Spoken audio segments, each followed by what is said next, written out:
Hello అండి, నమస్తే, welcome back to food is life.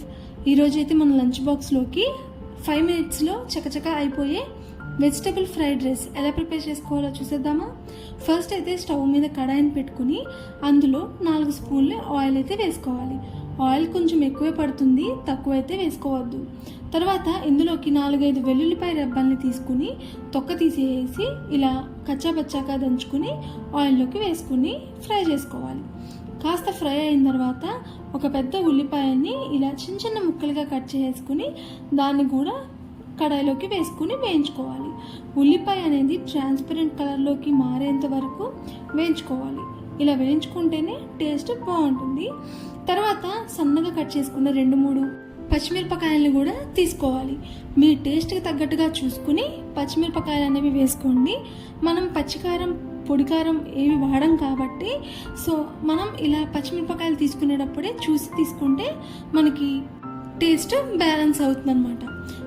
ఇది కూడా వేసేసుకుని బాగా వేయించుకోవాలి. ఇలా కాస్త వేగిపోయిన తర్వాత ఇందులోకి పెద్ద క్యారెట్ ఒకదాన్ని తీసుకుని దాన్ని సన్నగా ముక్కలుగా కట్ చేసుకోవాలి. ఇక్కడ నేను వీడియోలో చూపిస్తున్నాను చూడండి. ఈ విధంగా సన్నగా కట్ చేసుకుని ఆ క్యారెట్ ముక్కల్ని కూడా కడాయిలోకి వేసుకోవాలి. ఇలా వేసుకుని దీన్ని కూడా మంచిగా వేయించుకోవాలి. ఈ క్యారెట్ అండ్ అలాగే తర్వాత వేసుకునే క్యాప్సికము ఇవన్నీ కూడా హై ఫ్లేమ్లో పెట్టుకుని ఇంకా వేయించుకోవచ్చు. ఫస్ట్ మనం ఉల్లిపాయలు, వెల్లుల్లిపాయ అండ్ అలాగే పచ్చిమిరపకాయ ఇవి మాత్రమే బాగా వేయించుకోవాలి. తర్వాత ఇవన్నీ కూడా హై ఫ్లేమ్లో పెట్టుకుని మనకి ఒక 80% వరకు కుక్ అయ్యేంత వరకు వేయించుకుంటే సరిపోతుంది. మనకి చైనీస్ రెసిపీస్ ఎప్పుడైనా కానీ హై ఫ్లేమ్లో పెట్టుకుని మనం 80% ఉడికించుకుని ప్రిపేర్ చేసుకు తింటే చాలా బాగుంటుంది. తర్వాత ఇందులోకి ఒక క్యాప్సికాన్ని కూడా సన్న ముక్కలుగా కట్ చేసుకుని ఇందులోకి అయితే వేసుకున్నాను. ఇవన్నీ కూడా బాగా వేయించుకోవాలన్నమాట. ఒక 80% ఉడికేంత వరకు ఖచ్చితంగా వేయించుకోవాలి. ఇందులో కొద్దిగా గరం మసాలా, టేస్ట్కి సరిపడా చూసుకుని సాల్ట్ అండ్ అలాగే 1/2 స్పూన్ వరకు పెప్పర్ పౌడర్, అదే మిరియాల పౌడర్ అండి. దాన్ని వేసుకుంటే మనకి ఫ్రైడ్ రైస్ చాలా టేస్టీగా వస్తుంది.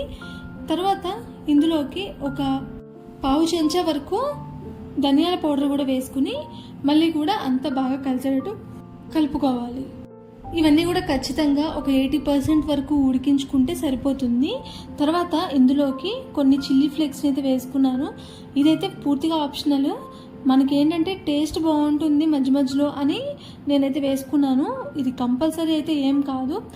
నేనైతే ఇక్కడ ఒక 1/2 స్పూన్ వరకు వేసుకున్నాను. వేసుకుని ఇది కూడా ఒకసారి బాగా కలిపేసుకుని ఫైనల్గా కొత్తిమీరను కూడా సన్నగా కట్ చేసుకుని ఇందులోకి అయితే తీసుకున్నాను. ఇలా కొత్తిమీర కూడా వేసుకున్న తర్వాత అన్నీ కూడా బాగా కలిసేటట్టు మళ్ళీ ఒకసారి కలుపుకోవాలన్నమాట.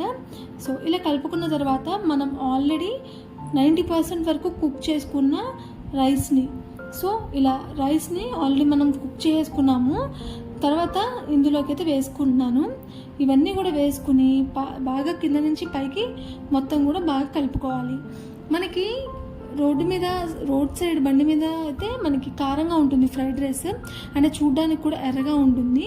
కానీ రెస్టారెంట్ స్టైల్లో మనకి ఎప్పుడైనా కానీ ఫ్రైడ్ రైస్ వైట్గానే ఉంటుంది. దానికోసమని నేను రెస్టారెంట్ స్టైల్లా ఉండాలని ఇలా ఫ్రైడ్ రైస్ అయితే ప్రిపేర్ చేశాను. కానీ స్పైసీ లవర్స్కి, స్పైస్ ఎక్కువ తినే వాళ్ళకైతే ఆ ప్రాసెస్లో అయితే చేసుకుంటే చాలా బాగుంటుంది. ఇది కూడా అంత తక్కువేం కాదు. ఫైనల్గా ఫ్రైడ్ రైస్ అయితే అయిపోయింది. చాలా ఈజీగా ప్రిపేర్ చేసుకున్నాము. ఈ వీడియో మీకు నచ్చినట్లయితే ఈ వీడియోకి ఒక లైక్ ఇవ్వండి అండ్ అలాగే నా ఛానల్ని సబ్స్క్రైబ్ చేసుకోండి. Thanks for watching.